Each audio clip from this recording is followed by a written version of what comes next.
Class 10 का subject economics है ना, sectors of economic, sectors of Indian economic. इसके अभी हम लोग जो आज स्टडी करेंगे primary secondary and tertiary sector in India.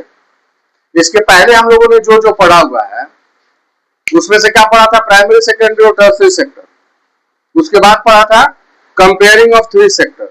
उसके बाद पढ़ा हिस्टोरिकल चेंजेस इन सेक्टर।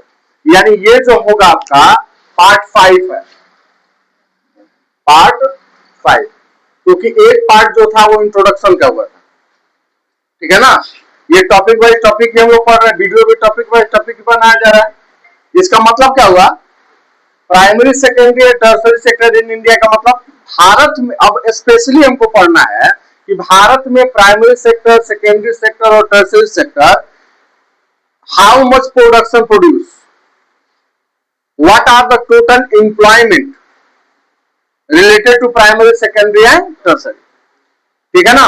अलग अलग क्षेत्र कितना उत्पादन करता है, पहला चीज।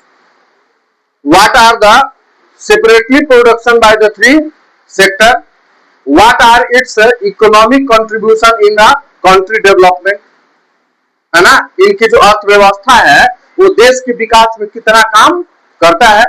why, how GDP is affected or GDP is increased or decreased by the three sectors, and how many peoples are employed in each and every sector। ये तीन चीजों का प्रश्न हमको जानना है।